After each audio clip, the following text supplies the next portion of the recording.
திருக்கழுக்குன்றத்தை அடுத்த குடிபேரம்பாக்கத்தில் எழுந்தருளி இருக்கும் அருள்மிகு ஸ்ரீ ஜலகண்டேஸ்வரர் ஆலயம். இவர் பேரம்பாக்கம் தான், குடிபேரம்பாக்கம் தானே சொல்கிறாங்க. இது பேரம்பாக்கம். பேரம்பாக்கத்தில் எழுந்தருளி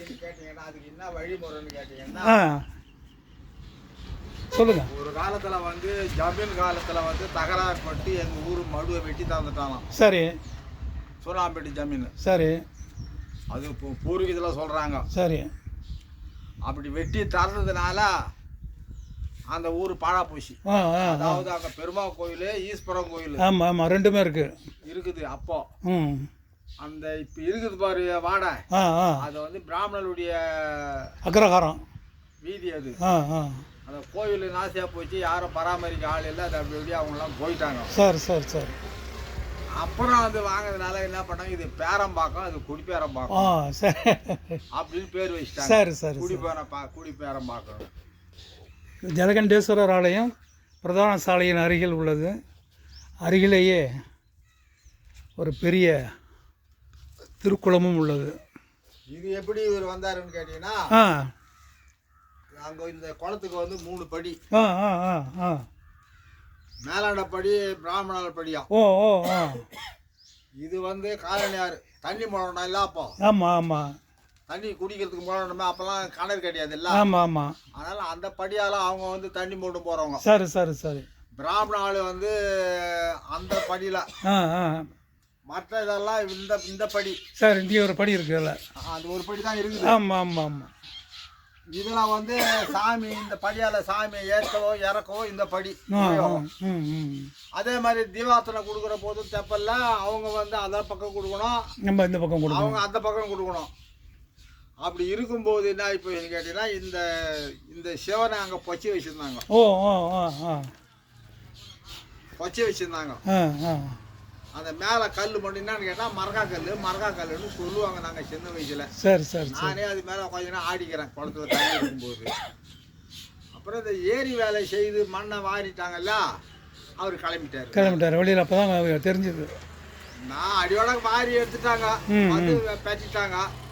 அதை என்ன பண்ணாங்க, பேச்சின்னு கொண்டாந்து பசங்க ஆடிக்கின்னு கூட இப்படி ஓரம் கட்டிட்டாங்க. சரி சரி சரி சரி.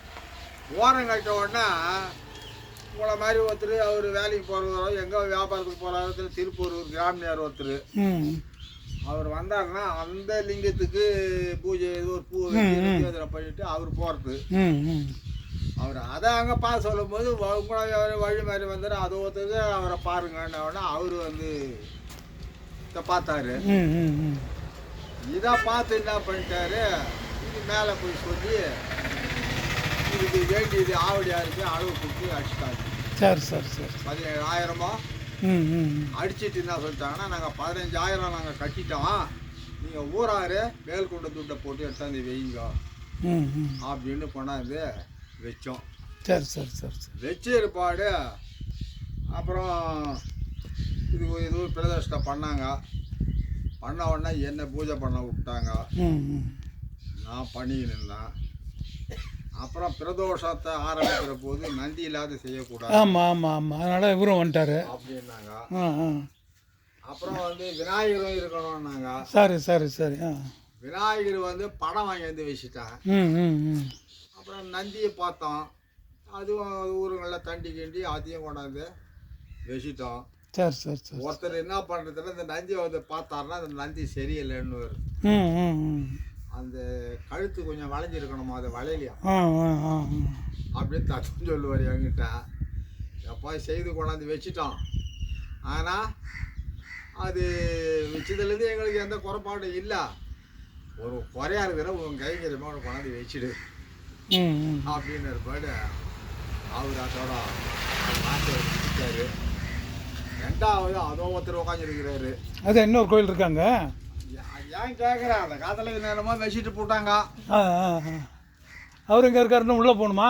அதுவும் மரத்தடியில் இருக்காரு. சரி, நான் அவர் பார்த்துட்டு வரேன். வரேன் வாங்க.